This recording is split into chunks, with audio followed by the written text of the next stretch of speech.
Alors maintenant que vous savez créer un bloc, on va par exemple ici créer un bloc image d'une certaine taille, alors il suffirait par exemple de lui attribuer une dimension assez confortable, on va par exemple travailler sur 60 mm de haut, donc c'est assez pratique hein, à mon sens de quantifier ces valeurs-là, parce que ça vous permet derrière de savoir sur quel type de taille de bloc vous travaillez. Quand vous commencez à dupliquer, à vouloir répéter un bloc d'une page à l'autre de votre brochure, bah, ça peut être sympa de travailler sur des dimensions un petit peu validées à l'avance. Donc là j'ai un bloc qui fait une certaine largeur, associé à mon repère de colonne et ma gouttière, et puis j'ai une hauteur que j'ai établie à 60.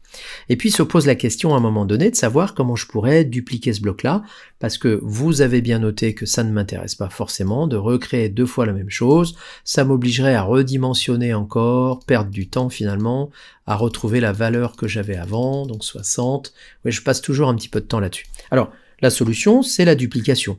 Dupliquer dans InDesign, ben c'est la même chose que dupliquer dans Photoshop et dupliquer dans Illustrator. C'est-à-dire que vous allez éviter le copier-coller. Alors ça peut surprendre, mais le copier-coller, même s'il fonctionne, hein, ici, CTRL-C, et si je suis sur Mac, Commande-C, puis CTRL-V ou Commande-V, bah oui, ça marche, évidemment, ça me permet de dupliquer tout bêtement mon bloc. Pourquoi pas? Si ce n'est que j'ai une petite proposition à vous faire pour gagner un petit peu en efficacité, c'est de prendre la flèche noire, alors je vous rappelle que vous l'obtenez en faisant V sur votre clavier, vous maintenez la touche Alt de votre clavier enfoncé, d'ailleurs vous voyez apparaître au niveau de votre écran ici la double flèche qui me dit que je suis en train de prévoir une duplication, et en fait, quand dans InDesign vous déplacez un élément tout en maintenant la touche Alt enfoncée, la bonne nouvelle, c'est que vous dupliquez cet élément. Donc vous allez comme ceci pouvoir, évidemment, répéter l'opération de manière confortable, et puis pourquoi pas derrière jouer sur la dimension d'un bloc pour commencer à envisager la création de ce type de bloc.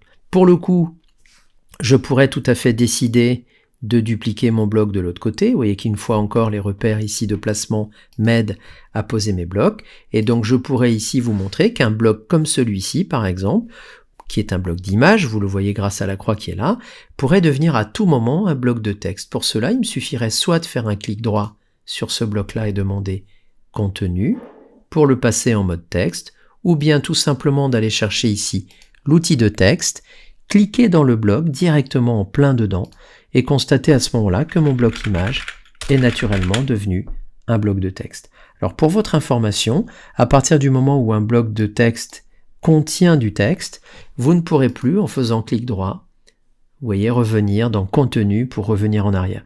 Je pense que c'est fait exprès, c'est une sécurité. L'idée, c'est que si vous avez mis du contenu, on ne vous autorise pas à passer du mode texte au mode image, parce que ça sous-entend évidemment que le texte serait effacé du bloc.